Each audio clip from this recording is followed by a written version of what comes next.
Hello everyone, welcome to Computer Science Hub. And today's topic is Elements of Cache Design. And this is a continuation of video designed for computer engineering diploma students. The subject is Computer Architecture, course code 3131.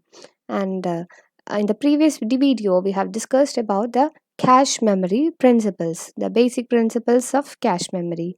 We have discussed the locality of reference, what is cache memory, what is the structure of main memory and cache memory, and about the read operation and the general conventional structure of organization of cache, all that. In this video, we are discussing about the elements of cache design. What all are the important elements that we consider during the design of cache memory? So let's start the video. The elements of cache design. There are a few basic design elements that serve to classify and differentiate cache architecture. These are the elements. First one, cache addresses. Second one, cache size, mapping function, replacement algorithm, write policy, line size, the number of caches. അപ്പോൾ cache memory എന്താണ് നമ്മൾ പറഞ്ഞിട്ടുണ്ട് the small and fast memory situated between the CPU and main memory and അതിൻ്റെ യൂസും പറഞ്ഞിട്ടുണ്ട്. ഇനി in case the first video ആരെങ്കിലും miss ചെയ്തിട്ടുണ്ടെങ്കിൽ ഞാൻ അതിൻ്റെ ലിങ്ക് ജസ്റ്റ് ഒന്നിടാം. ആൻഡ് അത് കണ്ടതിന് ശേഷം എലമെൻറ്റ്സ് ഓഫ് ക്യാഷ് ഡിസൈൻ കാണാം. ഓക്കെ, അപ്പോൾ ഇത്രയും എലമെൻറ്റ്സിനെ പറ്റിയിട്ടാണ് നമ്മൾ ഇന്ന് കവർ ചെയ്യാൻ പോകുന്നത്. What is about the cache address. ക്യാഷിൻ്റെ അഡ്രസ് ആ രണ്ട് തരത്തിൽ പറയുന്ന ലോജിക്കൽ അഡ്രസ്സും ഫിസിക്കൽ അഡ്രസ്സും വെച്ചിട്ട് നമുക്ക് രണ്ട് ടൈപ്പ് ക്യാഷ് ഉണ്ടാക്കും, ക്യാഷ് ആർക്കിടെക്ചർ. പിന്നെ ക്യാഷ് സൈസ്, ക്യാഷ് സൈസ് നമ്മൾ ഓൾറെഡി മുന്നേ പറഞ്ഞിട്ടുണ്ടായിരുന്നു, അതൊന്നുകൂടി ഡിസ്ക്രൈബ് ചെയ്യുന്നുണ്ട്. And mapping function, the cache mappings, direct associative and set associative mappings. Next replacement algorithm. ക്യാഷിൽ റീപ്ലേസ്മെൻറ്റ് അൽഗോരിതംസ് ഉണ്ട്, least recently used, least free, first in first out and LFU and random replacement. Next write policy. Write policy രണ്ട് തരം ഉണ്ട്, write through and write back. And about line sizes and number of caches. Single or two level ആവാം and unified or split caches. ഈ രണ്ട് കാറ്റഗറീസും discuss ചെയ്യുന്നുണ്ട്. Okay, അപ്പോൾ കുറച്ച് lengthy ആയിരിക്കും വീഡിയോ. അപ്പോൾ നമുക്ക് സ്റ്റാർട്ട് ചെയ്യാം. Cash address. അപ്പോൾ ആദ്യത്തെ ടോപ്പിക് ഡിസൈൻ എലമെന്റ് എന്ന് പറയുന്നത് ക്യാഷ് അഡ്രസ് ആണ്. അപ്പോൾ ഇതിൽ ഇത് പറയുന്നതിന് മുന്നേ നമുക്ക് വെർച്വൽ മെമ്മറി എന്നൊരു കൺസെപ്റ്റ് ഉണ്ട്. വെർച്വൽ മെമ്മറിയുടെ കൺസെപ്റ്റ് എന്ന് വെച്ച് കഴിഞ്ഞാൽ ആക്ച്വലി നമ്മളുടെ പ്രോഗ്രാമറിന് നമുക്കൊരു ഡാറ്റ, അതായത് കമ്പ്യൂട്ടറിന് ഒരു ഡാറ്റ പ്രോസസ്സ് ചെയ്യണമെങ്കിൽ അത് മെയിൻ മെമ്മറിയുടെ അകത്ത്, മെയിൻ റാമും റോം ഒക്കെ ഉണ്ടല്ലോ, റാമിൻ്റെ അകത്ത് ആ ഡാറ്റ ഉണ്ടെങ്കിലാണ് ഡാറ്റ പ്രോസസ്സിങ് നടക്കുക. അപ്പം നമുക്ക് എപ്പോഴും റാം കൂടുതലാകുമ്പോൾ സ്പീഡ് കൂടുതലാന്നൊക്കെ നമ്മൾ പറയാറില്ലേ. അപ്പം അതിന് റീസൺ അതാണ്, മെയിൻ മെമ്മറിയിൽ വേണം. പക്ഷേ എപ്പോഴും അത് പോസിബിൾ അല്ല, കാരണം കമ്പ്യൂട്ടറിന് ഡീൽ ചെയ്യേണ്ടത് വലിയ ഹ്യൂജ് എമൗണ്ട് ഓഫ് ഡാറ്റയാണ്. ആൻഡ് അത്രയും വലിയൊരു മെയിൻ മെമ്മറി ഒന്നും നമുക്ക് ഉണ്ടാവില്ല. മോസ്റ്റ്ലി ഒരു 2 GB 4 GB ഒക്കെയല്ലേ നമ്മൾ പറയാറ് റാം സൈസ്. അപ്പോൾ അത്രയ്ക്കും വലിയ മെയിൻ മെമ്മറി ഒന്നും ഉണ്ടാവില്ല. അപ്പം ആക്ച്വൽ പ്രോസസ്സ് എങ്ങനെയാണെന്ന് വെച്ച് കഴിഞ്ഞാൽ നമുക്ക് ആവശ്യമുള്ള എല്ലാം സെക്കൻഡറി സ്റ്റോറേജിൽ, അതായത് ഹാർഡ് ഡിസ്കോ അങ്ങനത്തെ സെക്കൻഡറി സ്റ്റോറേജിൽ സ്റ്റോർ ചെയ്യുന്നു. നമുക്ക് ആവശ്യമുള്ള ടൈമിൽ ആവശ്യമുള്ള പോർഷൻസ് മാത്രം ഇങ്ങോട്ട് മാറ്റുന്നു. ഇതാണ് നോർമൽ പ്രോസസ്സ് വരിക. അപ്പോൾ വെർച്വൽ മെമ്മറി കൺസെപ്റ്റ് എങ്ങനെയാണെന്ന് വെച്ചാൽ ഈ പ്രോഗ്രാമേഴ്സ് നമ്മളുടെ എത്ര മെയിൻ മെമ്മറി സൈസ് ഉണ്ടെന്നോ സെക്കൻഡറി എത്രയാണെന്നോ അതിനെ പറ്റിയൊന്നും ബോധേഡല്ല. അവർ അഡ്രസ്സിങ് ഒക്കെ ചെയ്യുമ്പോൾ അവരുടെ അവരുടെ disposal, at the disposal the huge amount of memory equal to the totality of secondary memory is available. അതായത് മെയിൻ മെമ്മറി ഇപ്പോൾ 2 GB ആണെന്നൊന്നും നമ്മൾ നോക്കുന്നില്ല. നമ്മളുടെ കൺസെപ്റ്റിൽ, പ്രോഗ്രാമറുടെ കൺസെപ്റ്റിൽ മെമ്മറി എന്ന് പറയുന്നത് സെക്കൻഡറി മെമ്മറി എത്രയുണ്ടോ അതിൻ്റെ എല്ലാത്തിൻ്റെയും സമ്മാണ് നമ്മളുടെ മെമ്മറി. അപ്പോൾ ഒരു സ്പേസ് അല്ലെങ്കിൽ ആ ഒരു സ്റ്റോറേജ് ഒരു ഇഷ്യൂ വരുന്നില്ല. പ്രോഗ്രാമർ ഡിസൈൻ ചെയ്യുന്നത് ആസ് പെർ ദിസ് കൺസെപ്റ്റാണ്, വെർച്വൽ കൺസെപ്റ്റാണ് വെർച്വൽ മെമ്മറി. ആക്ച്വലി അത് എക്സിസ്റ്റിംഗ് അല്ല, പക്ഷേ ആ സെക്കൻഡറി മെമ്മറിയുടെ അത്രയും പോകുന്ന മെമ്മറി തന്നെയാണ് നമ്മളുടെ കയ്യിലുള്ളതെന്ന് വെച്ചിട്ട് പ്രോഗ്രാമർ ഡിസൈൻ ചെയ്യുന്നു. എന്നിട്ട് നമുക്കൊരു മെക്കാനിസം ഉണ്ട്, അതാണ് മാപ്പ് ചെയ്യുന്നത്. അതായത് പ്രോഗ്രാമർ എഴുതുന്ന അഡ്രസ്സ് ആക്ച്വലി അവൈലബിൾ അല്ല, പക്ഷേ പ്രോഗ്രാമർ എഴുതുന്ന അഡ്രസ്സിനെ, അവൈലബിൾ ആയിട്ടുള്ള അഡ്രസ്സിനെ നമ്മൾ ഫിസിക്കൽ അഡ്രസ്സ് എന്ന് പറയും. പ്രോഗ്രാമർ എഴുതുന്നതിനെ ലോജിക്കൽ അഡ്രസ്സ് എന്ന് പറയും. അപ്പോൾ ലോജിക്കൽ അഡ്രസ്സിൽ നിന്ന് ഫിസിക്കൽ അഡ്രസ്സിലേക്കുള്ള മാപ്പിംഗ് ആണ് ചെയ്യുക. അത് ചെയ്യാനായിട്ടൊരു ഹാർഡ്വെയർ യൂണിറ്റ് തന്നെയുണ്ട്, MMU, മെമ്മറി മാനേജ്മെൻറ്റ് യൂണിറ്റ് എന്ന് പറയും. അവരാണ് ഈ ട്രാൻസ്ലേഷനൊക്കെ നടത്തുന്നത്. അപ്പോൾ ക്യാഷ് അഡ്രസ്സ് പറയുമ്പോൾ രണ്ട് തരത്തിൽ, ഫിസിക്കൽ അഡ്രസ്സും ലോജിക്കൽ അഡ്രസ്സും ഉണ്ട്. അപ്പോൾ അത് പറയാനായിട്ടുള്ള ഒരു ഇൻട്രോ ആണ് നമ്മൾ വെർച്വൽ മെമ്മറിയിൽ കവർ ചെയ്യുന്നത്. ഓക്കെ, ഓൾമോസ്റ്റ് നമുക്ക് വേർച്വൽ മെമ്മറി ഡീറ്റെയിൽ ആയിട്ട് പഠിക്കാനുണ്ട് കേട്ടോ. അപ്പോൾ അതിന് അടുത്ത വീഡിയോസിൽ സമയമാകുമ്പോൾ വരും. അതിന് മുന്നൊരു ജനറൽ അവയർനെസ് തന്നേ ഉള്ളൂ. Almost all non embedded processors and many embedded processors support virtual memory. Virtual memory is a facility that allows programs to address memory from a logical point of view without regard to the amount of main memory physically available. ഞാൻ പറഞ്ഞല്ലോ, actually എത്ര memory ഉണ്ട് അതിനെപ്പറ്റി നമ്മൾ bothered അല്ല, നമ്മളൊരു logical point of വ്യൂവിലാണ് കാണുന്നത്. When virtual memory is used, the address field of machine instructions contain virtual addresses. Virtual memory use ചെയ്യുമ്പോൾ of course address virtual address ആയിരിക്കും. For reads to and writes from main memory, a hardware memory management unit translates each virtual address into a physical address in main memory. അപ്പോൾ ഈ virtual അഡ്രസ്സിനെ അങ്ങോട്ടും ഇങ്ങോട്ടും translate ചെയ്യാനായിട്ട് memory management unit ഉണ്ട്. ഇനി നമ്മൾ ക്യാഷിലേക്ക് വരാണ്. When virtual addresses are used, the system designer may choose to place the cache between the processor and MMU or between the MMU and main memory. Normally cash എവിടെയാണ് ഉണ്ടാകുന്നത്? CPU-ൻ്റെയും main മെമ്മറിയുടെ ഇടയിൽ. And virtual മെമ്മറിയുടെ കൺസെപ്റ്റിൽ ഒരു പുതിയ ആളും കൂടി ഉണ്ട്, MMU, മെമ്മറി മാനേജ്മെൻറ്റ് യൂണിറ്റ്. അതായത് CPU ജനറേറ്റ് ചെയ്യുന്ന ഇത് ലോജിക്കൽ അഡ്രസ്സാണ്, വെർച്വൽ അഡ്രസ്സാണ്. അവരെ കൺവേർട്ട് ചെയ്ത് ഫിസിക്കൽ അഡ്രസ്സ് ആക്കുന്ന ആളാണ് MMU. അപ്പോൾ ക്യാഷ് വെക്കേണ്ടത് എവിടെയാണ്? ബിറ്റ്വീൻ പ്രോസസ്സറിൻ്റെയും MMUൻ്റെയും നടുക്കിലാണോ ഓർ MMUൻ്റെയും മെയിൻ മെമ്മറിയുടെയും നടുക്കിലാണോ? ഇവിടെ വെച്ചാൽ ആ ക്യാഷിനെ പറയുന്ന പേരാണ് ലോജിക്കൽ ക്യാഷ്. കാരണം എന്താ? അത് പ്രോസസ്സർ ജനറേറ്റ് ചെയ്യുന്നത് വിർച്വൽ അഡ്രസ്സ് അല്ലെങ്കിൽ ലോജിക്കൽ അഡ്രസ്സ് ആണ്. ആ അഡ്രസ്സിൻ്റെ ബേസ് ചെയ്തിട്ടാണ് ഈ ക്യാഷിൽ ഡാറ്റാസ് സ്റ്റോർ ചെയ്യുന്നത്. വിർച്വൽ അഡ്രസ്സിലാണ് ഡാറ്റാസ് സ്റ്റോർ ചെയ്യണമെന്ന് വെച്ച് കഴിഞ്ഞാൽ അത് ലോജിക്കൽ ക്യാഷ് ആണ്. ഇനി അതല്ല, കൺവേർട്ട് ചെയ്ത് കിട്ടുന്ന ആക്ച്വൽ അഡ്രസ്സ് ഉണ്ടല്ലോ, ഫിസിക്കൽ അഡ്രസ്സ്, ആ അഡ്രസ്സിൽ ഡാറ്റാസ് സ്റ്റോർ ചെയ്യാന്ന് വെച്ച് കഴിഞ്ഞാൽ അത് ഫിസിക്കൽ ക്യാഷ് ആയി. അപ്പോൾ ഇതാണ് different types of cache organisation based on cache addresses വരുന്നത്. A logical cache, also known as virtual cache, stores data using virtual addresses. The processor accesses the cache directly without going through the MMU. അതായത് processor ക്യാഷിനെ directly access ചെയ്യാണ്, MMUലൊന്നും പോകുന്നില്ല. ഇതാണ് logical ക്യാഷിൻ്റെ structure വരുന്നത്. ഇനി ഇതിൻ്റെ advantage പറയുമ്പോൾ എന്താ വെച്ചാൽ ആക്സസ് സ്പീഡ് ഫാസ്റ്റർ ആണ്. ഫിസിക്കൽ ക്യാഷ് ആണെങ്കിൽ എന്താ, MMU ലോജിക്കൽ അഡ്രസ്സ് പോയി, MMUൽ പോയി അതിൻ്റെ ആക്ച്വൽ ഫിസിക്കൽ അഡ്രസ്സ് കണ്ടുപിടിച്ച് എന്നിട്ട് വേണം ക്യാഷിൽ ആ ഡാറ്റ ഉണ്ടോ എന്ന് നോക്കാൻ. അപ്പോൾ ആക്സസ് കുറച്ച് സ്ലോ ആയിരിക്കും അല്ലേ. Access speed is faster than for a physical cache because the cache can respond before the MMU performs address translation. അതായത് നേരെ ഒരു ലോജിക്കൽ അഡ്രസ്സ് ജനറേറ്റ് ചെയ്തു, അപ്പം തന്നെ ആ ലോജിക്കൽ അഡ്രസ്സ് ക്യാഷിൽ ഉണ്ടോ എന്ന് നോക്കി, ഉണ്ടെങ്കിൽ അവിടെ നിന്ന് എടുത്തു, പ്രശ്നമില്ല, അപ്പോൾ വേഗം കാര്യം നടക്കും. പക്ഷേ ഇപ്പോൾ ഇവിടെയാണ് വെച്ചിട്ടുള്ളതെന്ന് വെച്ച് കഴിഞ്ഞാൽ ലോജിക്കൽ അഡ്രസ്സ് ജനറേറ്റ് ചെയ്തു, നമുക്ക് നേരിട്ട് ക്യാഷിൽ നോക്കാൻ പറ്റുമോ? ഇല്ല. കാരണം എന്താ, ക്യാഷിൽ ഈ ഡാറ്റ കിടക്കുന്നത് ഫിസിക്കൽ അഡ്രസ്സിലാണ്. അപ്പോൾ നമ്മൾ ആദ്യം ഇതിനെ കൺവേർട്ട് ചെയ്ത് ഫിസിക്കൽ അഡ്രസ്സ് ആക്കി എന്നിട്ട് ക്യാഷിൽ പോയി നോക്കും, ഉണ്ടെങ്കിൽ അവിടെ നിന്ന് എടുക്കും. ഓക്കെ, അതാണ് അഡ്വാൻറ്റേജ് കേട്ടോ. അപ്പോൾ ഫാസ്റ്റർ ആണ്. ഡിസഡ്വാൻറ്റേജ് പറയുമ്പോൾ എന്താ പ്രോബ്ലം എന്ന് വെച്ച് കഴിഞ്ഞാലുണ്ടല്ലോ, ഇപ്പോൾ ഓരോ ആപ്ലിക്കേഷനും ഒരു CPU എപ്പോഴും ഓരോ ആപ്ലിക്കേഷൻ കഴിഞ്ഞാൽ മാത്രം അടുത്തത് ചെയ്യാമെന്നല്ല, നമുക്ക് കോൺടെക്സ്റ്റ് സ്വിച്ചിങ് ആണ്. ഒരു ആപ്ലിക്കേഷൻ എക്സിക്യൂട്ട് ചെയ്തുകൊണ്ടിരിക്കുന്നു, അതിനെന്തെങ്കിലും ഹോൾട്ട് വരാൻ കഴിഞ്ഞാൽ അത് നിർത്തി വേറെ ചെയ്യുന്നു, വേറെ എന്തെങ്കിലും വരാൻ വെച്ചാൽ അത് സ്റ്റോപ്പ് ചെയ്തു അടുത്ത് എടുക്കുന്നു. അങ്ങനെ മൾട്ടിപ്പിൾ ആപ്ലിക്കേഷൻസ് ആണ് വർക്ക് ചെയ്യുന്നത് CPU-ൽ. അപ്പോൾ അതുപോലെ തന്നെ മൾട്ടിപ്പിൾ ആപ്ലിക്കേഷൻസിൻ്റെ ഡാറ്റാസ് ക്യാഷിൽ സ്റ്റോർ ചെയ്യേണ്ടി വരും. ആൻഡ് ഇവിടെ നമ്മൾ ഫിസിക്കൽ അഡ്രസ്സ് കൊടുക്കുക, വെർച്വൽ അഡ്രസ്സ് കൊടുക്കുമ്പോൾ എല്ലാവർക്കും ഒരേ അഡ്രസ്സ് തന്നെയാണ് കൊടുക്കുക. അതായത് സ്റ്റാർട്ടിങ് അറ്റ് 0. ഇപ്പോൾ ഒരു ആപ്ലിക്കേഷന് വെർച്വൽ അഡ്രസ്സ് വേണം, ഇപ്പോൾ നമ്മൾ 0 എന്ന് പറഞ്ഞാൽ അഡ്രസ് സ്പേസ് നമ്മൾ കൊടുത്തു. ദെൻ അടുത്ത ആപ്ലിക്കേഷന് വീണ്ടും വെർച്വൽ അഡ്രസ്സ് വേണം. ഈ ആപ്ലിക്കേഷൻ നിർത്തി വെച്ചു കേട്ടോ, തൽക്കാലം ഒന്ന് സ്റ്റോപ്പ് ചെയ്തു, എന്നിട്ട് അടുത്ത ആപ്ലിക്കേഷൻ എടുത്തു. അപ്പോൾ അതിന് നമ്മൾ സ്റ്റാർട്ടിങ് അഡ്രസ്സ് 0 തന്നെ കൊടുക്കും. മനസ്സിലായോ? അപ്പോൾ ഈ ഡാറ്റാസ് ലോജിക്കൽ അഡ്രസ്സിൻ്റെ ബേസിസിൽ ഡാറ്റാസ് ക്യാഷിൽ സ്റ്റോർ ചെയ്ത് കഴിഞ്ഞാൽ ഒരേ അഡ്രസ്സിൽ തന്നെ ഡിഫറെൻറ്റ് ആപ്ലിക്കേഷൻസ് വരാനുള്ള സാധ്യതയുണ്ട്. ഇപ്പോൾ ഫോർ എക്സാമ്പിൾ പ്രോഗ്രാം 1ന് നമ്മൾ അഡ്രസ്സ് കൊടുത്തത് 0 ആണ്, വിർച്വൽ അഡ്രസ് 0. അങ്ങനെ 0 തൊട്ട് 10 വരെയുള്ള ലൊക്കേഷൻസിൽ ഡാറ്റ ഉണ്ടെന്ന് വിചാരിക്കുക. പ്രോഗ്രാം 2 വന്നു. പ്രോഗ്രാം 2ന്, അതായത് പ്രോഗ്രാം 1 എന്തുകൊണ്ടോ നമ്മൾ ഇപ്പോൾ ഇൻപുട്ട് ഔട്ട്പുട്ട് എന്തെങ്കിലും കിട്ടാനുണ്ട്, അതൊന്ന് തൽക്കാലം ഒന്ന് സ്റ്റോപ്പ് ചെയ്ത് വെച്ചിരിക്കുക. അപ്പോൾ പ്രോഗ്രാം 2 വന്നു. എഗെയിൻ പ്രോഗ്രാം 2ന് നമ്മൾ വെർച്വൽ അഡ്രസ്സ് കൊടുക്കുന്നത് ആ 0 തൊട്ടിട്ട് തന്നെയാണ് കൊടുക്കുന്നത്. അങ്ങനെ വരുമ്പോൾ രണ്ട് പ്രോഗ്രാമിനും സെയിം ലൊക്കേഷൻസ് യൂസ് ചെയ്യേണ്ടി വരും, അതേ ലൊക്കേഷൻസ് ക്യാഷിൽ സ്റ്റോർ ചെയ്യേണ്ടി വരും. And it creates A problem.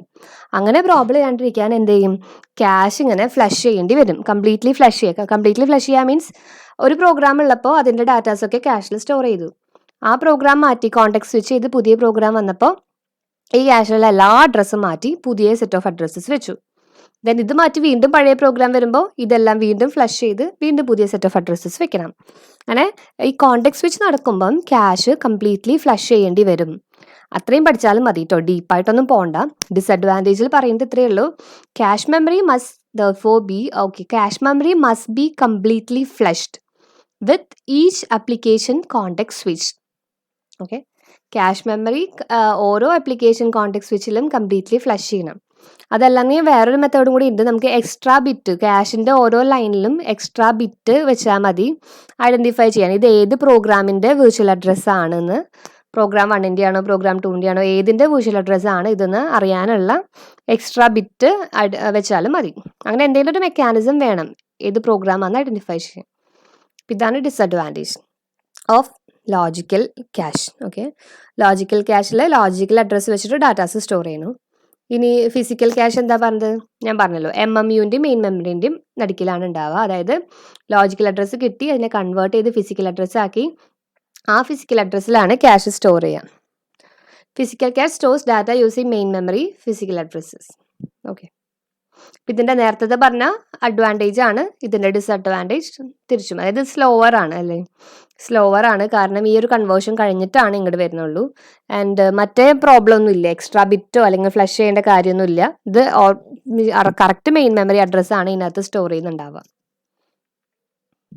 അപ്പോൾ അഡ്രസ് പാർട്ട് കഴിഞ്ഞു. ഇനി അടുത്ത ഡിസൈൻ പാരാമീറ്റർ ക്യാഷ് സൈസ് ആണ്. ക്യാഷ് സൈസിൻ്റെ പ്രോബ്ലം, ക്യാഷ് സൈസ് എപ്പോഴും ചെറുതാവണം, എന്നാൽ തീരെ ചെറുതാവാനും പാടില്ല. The cache to be small enough so that the overall average cost per bit is close to that of main memory alone. അതായത് cash എപ്പോഴും costlier ആണ് അല്ലേ, അപ്പോൾ ഒരുപാട് വലിയ സൈസ് ക്യാഷ് ആണെന്ന് വെച്ച് കഴിഞ്ഞാൽ നമുക്ക് ആ കോസ്റ്റ് അഫോർഡ് ചെയ്യാൻ പറ്റില്ല. അതുകൊണ്ട് ഓൾമോസ്റ്റ് മെയിൻ മെമ്മറിയുടെ കോസ്റ്റിൽ തന്നെ കിട്ടുന്ന അത്രയ്ക്കും സൈസേ ഇതിന് പാടുള്ളൂ. Cache must be small enough so that the overall average cost per bit is close to that of main memory. And അതുപോലെ it must be large enough so that the overall average access time is close to that of cache alone. അതായത് cash തീരെ ചെറുതായി കഴിഞ്ഞാൽ അതിൻ്റെ അകത്ത് datas വളരെ കുറച്ചല്ലേ കൊള്ളുള്ളൂ. അപ്പോൾ പിന്നെ നോക്കുമ്പോൾ ക്യാഷിനകത്ത് ഡാറ്റ ഇല്ല, അപ്പോൾ നമ്മൾ മെയിൻ മെമ്മറിക്ക് പോകേണ്ടി വരും, അങ്ങനത്തെ പ്രശ്നങ്ങളുണ്ടാവും, സ്പീഡ് കുറഞ്ഞു വരും അല്ലേ. അതുകൊണ്ട് അത്യാവശ്യം ലാർജ് ആയിരിക്കണം, large enough so that overall average access time is close to that of cache alone.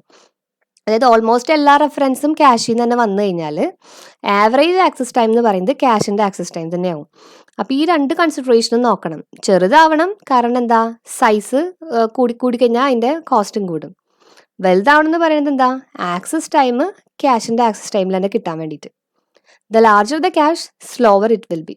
Cash വലുതാവും തോറും അത് സ്ലോ ആവും. Different levels of cache can be used. Okay, കുറച്ച് ലെവൽസ് ഉണ്ട്. അതുകൊണ്ട് നമ്മൾ പറഞ്ഞല്ലോ ക്യാഷ് ലെവൽ 1, ലെവൽ 2, ലെവൽ 3 എന്നൊക്കെ. അപ്പോൾ ലെവൽ 1 ഏറ്റവും ചെറുതായിരിക്കും, ലെവൽ 3 ഇത്തിരി വലുതായിരിക്കും, ആൻഡ് അതിനനുസരിച്ച് സ്പീഡ് കുറയുകയും ചെയ്യും. ഡിഫറെൻറ്റ് ലെവൽസ് ഓഫ് ക്യാഷ് ഒക്കെ യൂസ് ചെയ്തിട്ട് ഈ ക്യാഷ് സൈസ് നമുക്ക് ഒപ്റ്റിമൈസ് ചെയ്യാം. അടുത്തത് മാപ്പിംഗ് ഫംഗ്ഷൻ ആണ്. അതായത് ക്യാഷ് നമ്മൾ പറഞ്ഞല്ലോ, ക്യാഷിൻ്റെ സൈസ് കുറവാണ്, മെയിൻ മെമ്മറിയുടെ സൈസ് എന്തായാലും വലുതാണ്, മെയിൻ മെമ്മറി ബ്ലോക്കിൻ്റെ സൈസ് വലുതായിരിക്കും.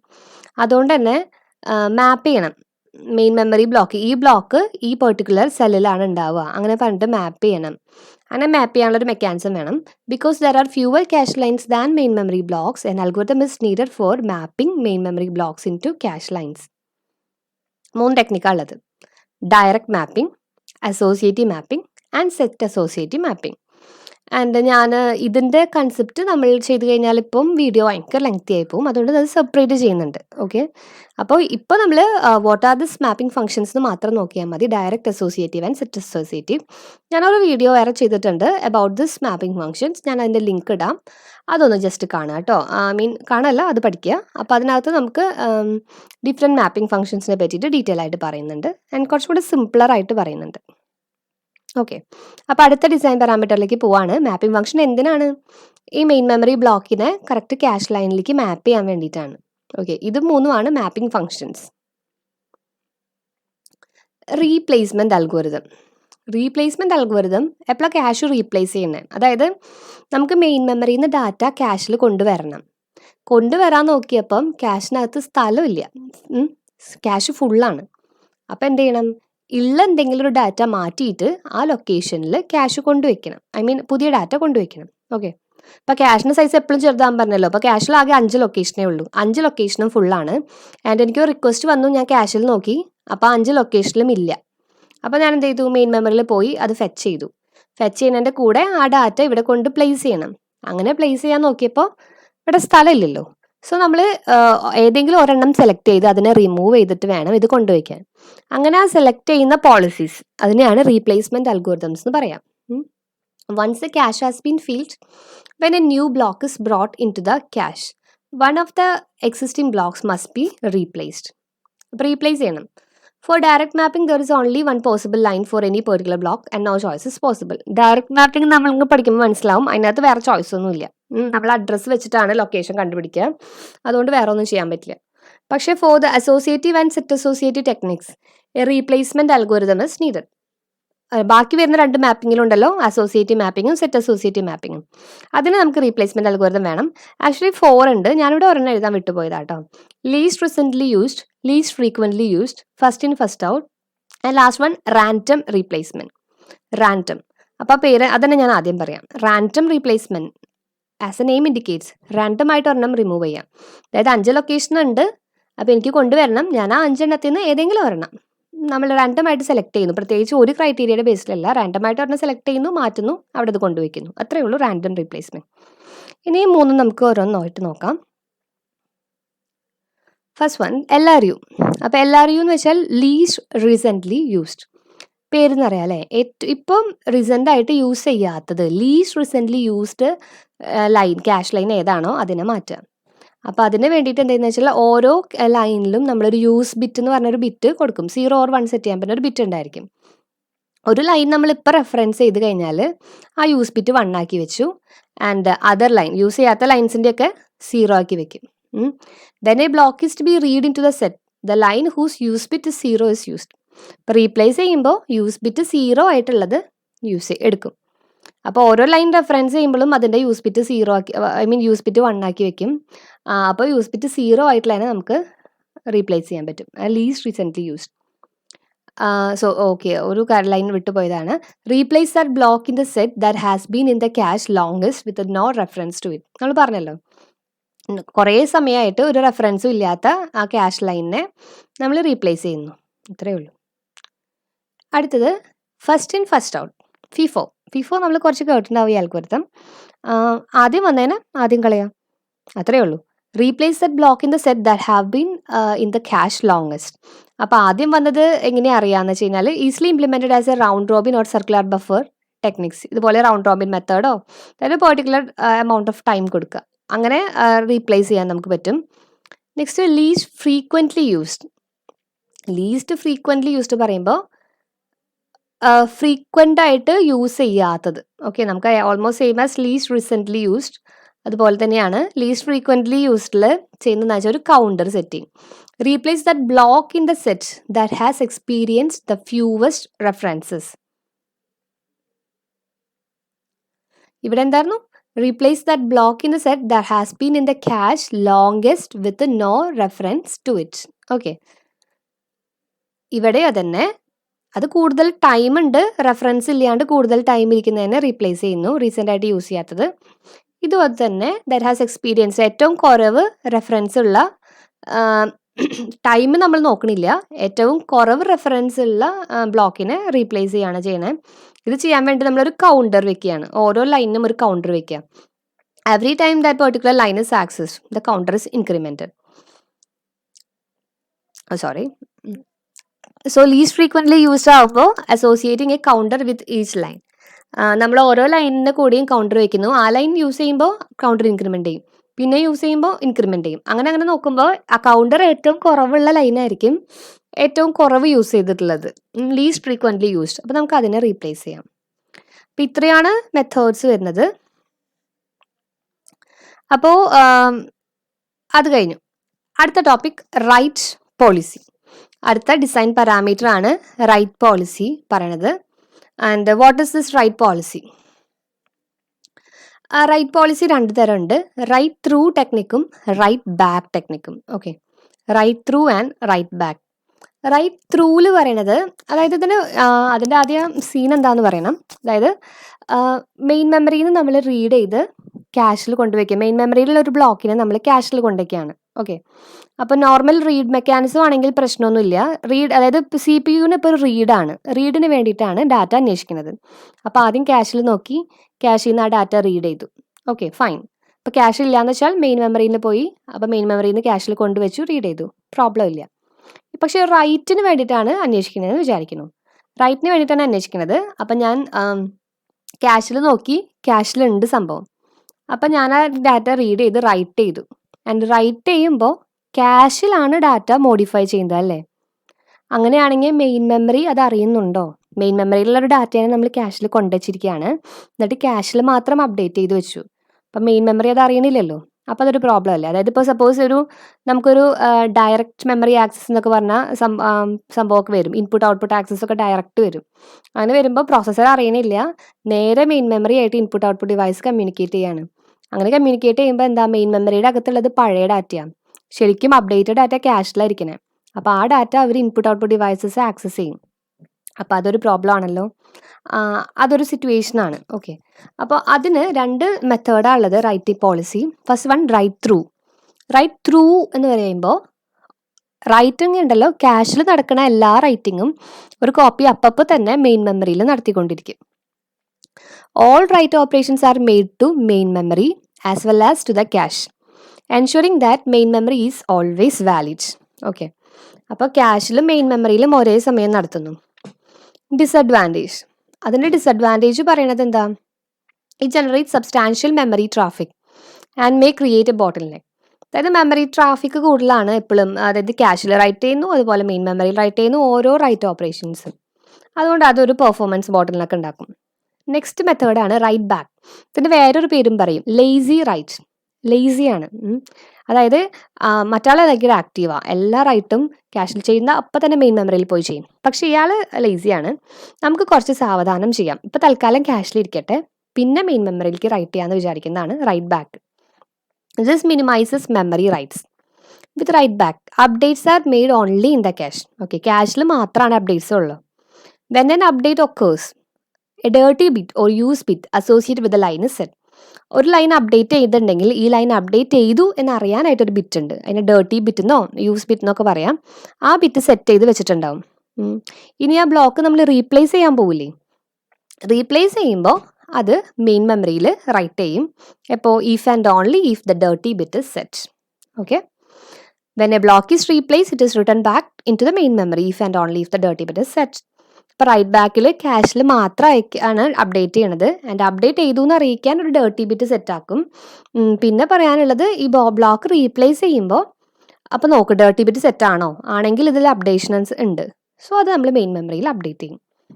The problem with write back is that portions of main memory are invalid and hence accesses by IO modules can be allowed only through the cache. ഇപ്പം ഞാൻ പറഞ്ഞില്ലേ, അതായത് main മെമ്മറിയിലെ portions invalid ആണ് അല്ലേ, കാരണം correct data ക്യാഷിൽ മാത്രമേ ഉണ്ടാവുള്ളൂ. Replace ചെയ്യുന്ന സമയത്ത് മാത്രമാണ് മെയിൻ മെമ്മറിയിൽ ആക്ച്വൽ ഡാറ്റ വരുന്നത്. അതുകൊണ്ട് ഇൻപുട്ട് ഔട്ട്പുട്ട് മൊഡ്യൂൾസിൻ്റെ ആക്സസ് എല്ലാം ഡയറക്റ്റ് മെമ്മറിയെ ആക്സസ് ചെയ്യാൻ പറ്റില്ല, ക്യാഷിൽ കൂടെ മാത്രമേ ആക്സസ് പറ്റുള്ളൂ. ഇതാണ് disadvantage. Hope the concept is clear.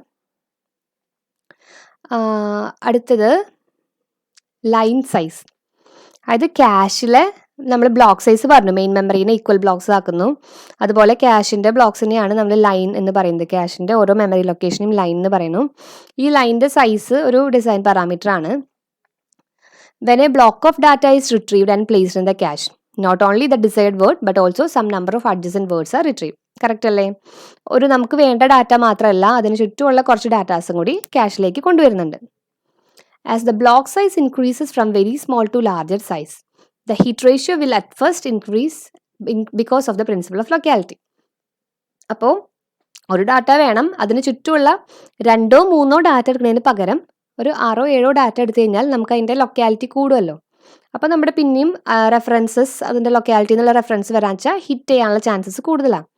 അത് നമ്മുടെ പ്രിൻസിപ്പിൾ ഓഫ് ലൊക്കാലിറ്റി നമ്മൾ പറഞ്ഞിട്ടുണ്ട് എന്താണ് കേട്ടോ. അപ്പോൾ ബ്ലോക്ക് സൈസ് കൂടുന്നതിനനുസരിച്ചിട്ട് പെർഫോമൻസ് കൂടാനുള്ള സാധ്യതയുണ്ട്. പക്ഷേ ഈ ബ്ലോക്ക് സൈസ് വല്ലാണ്ട് കൂടിക്കഴിഞ്ഞാൽ നമ്മുടെ പെർഫോമൻസ് കുറയത്തേ ഉള്ളൂ. അതിന് റീസൺ ഇതാണ്, newly fetched probability of using newly fetched information becomes less than probability of reusing the information that has to be replaced. Okay, നമുക്ക് റീപ്ലേസ് ചെയ്യേണ്ട ഇൻഫർമേഷൻ റീയൂസ് ചെയ്യാനുള്ളതിനെക്കാട്ടും കൂടുതലായിരിക്കും ന്യൂലി ഫെച്ച്ഡ് ഇൻഫർമേഷൻ യൂസ് ചെയ്യാനുള്ള probability. ഇത് വലുതാവും തോറും, I mean ക്യാഷിൻ്റെ line size കൂടും തോറും, block size ഇങ്ങോട്ട് റീപ്ലേസ് ചെയ്യുന്നത് കൂടും തോറും. അപ്പോൾ ഹിറ്റ് റേഷ്യോ കുറയത്തേ ഉള്ളൂ. ഒരു ഓൾമോസ്റ്റ് ആവറേജ് ഹിറ്റ് സൈസ് ആണെങ്കിൽ, ഐ മീൻ ബ്ലോക്ക് സൈസ് ആണെങ്കിൽ ഫൈനാണ്.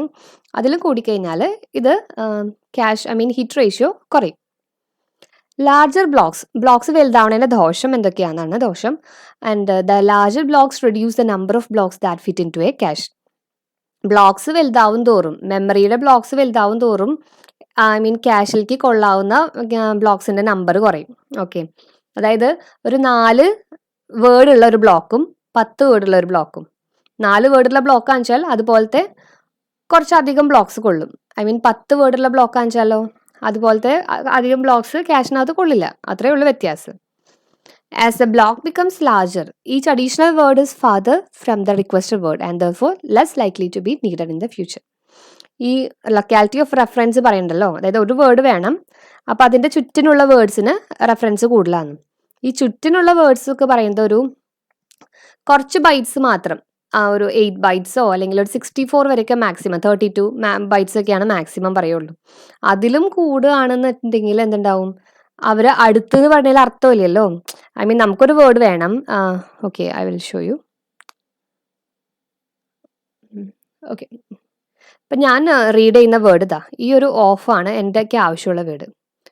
ഈ ഓഫ് എടുക്കുമ്പോൾ ഞാൻ അതിന് ചുറ്റുമുള്ള കുറച്ച് ക്ലോസ് പ്രോക്സിമിറ്റിയിലുള്ള കുറച്ച് ഡാറ്റാസിനെ നമ്മൾ ഇങ്ങനെ ഒരു ബ്ലോക്കിനെ അങ്ങ് ട്രാൻസ്ഫർ ചെയ്തു. ഇങ്ങനെ ട്രാൻസ്ഫർ ചെയ്യുമ്പോൾ ഇവരെല്ലാം ഇതിനടുത്ത് തന്നെയാണ്, അപ്പോൾ വീണ്ടും വീണ്ടും മാക്സ് ചെയ്യാനുള്ള ചാൻസ് കൂടുതല.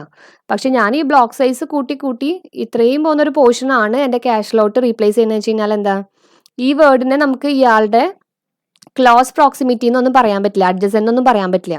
അതുകൊണ്ട് ബ്ലോക്ക് സൈസ് കൂട്ടും തോറും പെർഫോമൻസ്, ഒരുപാട് കൂടുന്തോറും പെർഫോമൻസ് കുറയാനാണ് ചാൻസ്. ഇതാണ് ലൈൻ സൈസിനകത്ത് പറയാനുള്ളത്. Number of caches. അടുത്തത് നമ്പർ ഓഫ് ക്യാഷസ്. നമ്മളിപ്പോൾ ഒരു സിംഗിൾ ക്യാഷ് ആണ് ആദ്യം പറഞ്ഞു, പിന്നെ മൾട്ടിപ്പിൾ ലെവൽസ് ഓഫ് ക്യാഷും പറഞ്ഞു അല്ലേ. When caches were originally introduced the typical system had a single cache. ആദ്യം ഒന്നേ ഉണ്ടായിരുന്നുള്ളൂ. More recently the use of multiple caches has become the നോം. Okay, 2 aspects of this design issue concern the number of levels of cache. അപ്പോൾ ഈ design ഇഷ്യൂവിൽ 2 കാര്യമുണ്ട്. ഒരെണ്ണം number of levels of cache. Okay, എത്ര ലെവൽ ഉണ്ട് ക്യാഷിന്. അടുത്തത് യൂണിഫൈഡ് വേഴ്സസ് സ്പ്ലിറ്റ് ക്യാഷ്. ആ ഒരു കൺസെപ്റ്റ് എന്താ നോക്കണം. യൂണിഫൈഡ് ക്യാഷ് എന്താണ്, സ്പ്ലിറ്റ് ക്യാഷ് എന്താണ്. Multi level cache, number of levels എന്ന് പറയുമ്പോൾ നമുക്ക് ക്യാഷ് ചിപ്പിൽ തന്നെ, high logic density enables caches on chip, processor ചിപ്പിൻ്റെ അകത്ത് തന്നെ നമുക്ക് ക്യാഷ് കൊണ്ടുവയ്ക്കാം. അങ്ങനെ വരുമ്പോൾ ബസ്സിൻ്റെ ഒന്നും ആവശ്യമില്ലല്ലോ, അതുകൊണ്ട് ബസ് ആക്സസിനേക്കാളും ഫാസ്റ്റർ ആണ്. Frees bus for other transfers, bus free ആയി, ക്യാഷിന് വേണ്ടി ബസ് നോക്കണ്ട.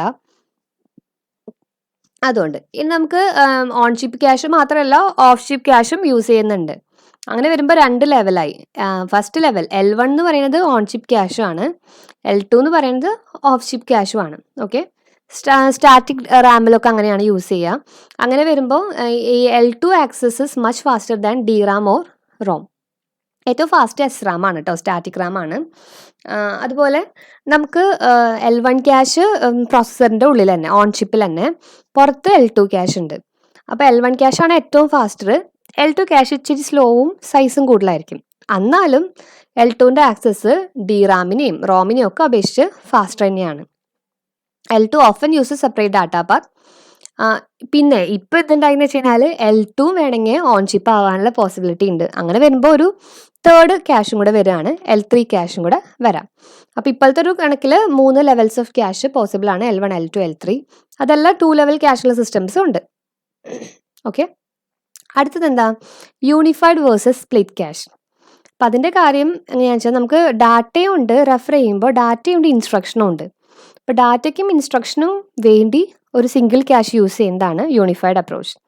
ഡാറ്റയ്ക്ക് വേണ്ടി ഒരെണ്ണം, ഇൻസ്ട്രക്ഷന് വേണ്ടി വേറെ ഒരെണ്ണം യൂസ് ചെയ്യുന്നതാണ് സ്പ്ലിറ്റ് ക്യാഷ് അപ്രോച്ച്. എളുപ്പമല്ലേ. അപ്പോൾ ആദ്യത്തത് advantage of unified cache. Advantage എന്താ വെച്ച് കഴിഞ്ഞാൽ ഹയർ ഹിറ്റ് റേറ്റ്. എല്ലാം കൂടി ഒരെണ്ണത്തിലാവുമ്പം ഹിറ്റ് റേറ്റ് കൂടില്ല. അതുപോലെ ഇൻസ്ട്രക്ഷനും ഡാറ്റ ഫെച്ചും എല്ലാം ബാലൻസ് ചെയ്യാനും പറ്റും. നമുക്ക് പിന്നെ ഡിസൈൻ ചെയ്യാനും ഇംപ്ലിമെൻറ്റ് ചെയ്യാനും വേണ്ടി ഒറ്റ ക്യാഷേ ഉള്ളൂ. കുറച്ചുകൂടി എളുപ്പമാണ്. സ്പ്ലിറ്റ് ക്യാഷ് ആകുമ്പോൾ 2 ഉണ്ടല്ലേ. അപ്പോൾ അതിൻ്റെ അഡ്വാൻറ്റേജ് എന്ന് പറയുന്നത് ഈ ഒരു ഡാറ്റ കണ്ടൻഷനൊന്നും ഉണ്ടാവില്ല. അതായത് ഇൻസ്ട്രക്ഷൻ ആണെങ്കിൽ ഒരു ക്യാഷ്, ഡാറ്റ ആണെങ്കിൽ വേറൊരു ക്യാഷ്. അപ്പോൾ ക്യാഷ് കണ്ടൻഷൻ കുറയ്ക്കാൻ പറ്റും. Eliminates cash contention between instruction fetch or decode unit and execution unit. Important in pipe lining. Pipe lining എന്ന് പറയുന്നത് നമുക്ക് കുറേ വലിയ കൺസെപ്റ്റ് ആണ് കേട്ടോ. സെയിം ടൈമിൽ കുറേ ഡാറ്റാസ് പാരലൽ പ്രോസസ്സിങ്ങിലൊക്കെ വരുന്നതാണ്. അപ്പോൾ അതിൽ ഇത് യൂസ് ചെയ്യാൻ സ്പ്ലിറ്റ് ക്യാഷ് ആണ് എളുപ്പം. ഓക്കെ, അതായത് ഇൻസ്ട്രക്ഷൻ ഫെച്ചും ഡീകോഡ് അങ്ങനെ കുറേ ഒരുമിച്ച് നടത്താം. ഒരേ സമയത്ത് നടത്താൻ പറ്റുന്ന കാര്യങ്ങൾ ഒരേ സമയത്ത് നടക്കും, 1 by 1 ആയിട്ട് ചെയ്യുന്നതിന് പകരം. അപ്പം അങ്ങനെ യൂസ് ചെയ്യുമ്പോൾ ഈ സ്പ്ലിറ്റ് ക്യാഷ് ഒക്കെ അവിടെ യൂസ്ഫുൾ ആയിരിക്കും. ഓക്കെ, അപ്പോൾ ഇതാണ് unified versus split cache approach. അപ്പം ഇന്നത്തെ ടോപ്പിക്ക് ഓൾമോസ്റ്റ് എൻഡിങ് ആയി. നമ്മൾ ഡിസ്കസ് ചെയ്തത് elements of cache design. What all are the elements in design parameters, elements of design parameters. കുറേ കാര്യങ്ങൾ നമ്മൾ കവർ ചെയ്തു അല്ലേ. ക്യാഷിൻ്റെ അഡ്രസ്സ് പറഞ്ഞു, ലൈൻ സൈസ് പറഞ്ഞു, ക്യാഷ് സൈസ് പറഞ്ഞു, ഡിഫറെൻറ്റ് മെമ്മറി മാപ്പിങ്സ് പറഞ്ഞു, then the writing mechanisms, write through write back അങ്ങനെ റൈറ്റിംഗ് മെക്കാനിസംസ് പറഞ്ഞു. ലാസ്റ്റ് വൺ ഇപ്പോൾ ലെവൽസ് ഓഫ് ക്യാഷ് പറഞ്ഞു. ഒരുപാട് കാര്യം ഡിസ്കസ് ചെയ്തു. Hope the concept is clear. And നിങ്ങൾക്ക് എന്തെങ്കിലും ഡൗട്ട്സ് ഉണ്ടെങ്കിൽ ഓരെന്തെങ്കിലും പറയാനുണ്ടെങ്കിലും കമൻസ് ആയിട്ട് അറിയിക്കാം. ആൻഡ് സബ്സ്ക്രൈബ് ചെയ്യാത്തവരുണ്ടെങ്കിൽ ഒന്ന് സബ്സ്ക്രൈബ് ചെയ്തൊന്ന് സപ്പോർട്ട് ചെയ്യുക. Okay, thank you so much. Thank you for watching.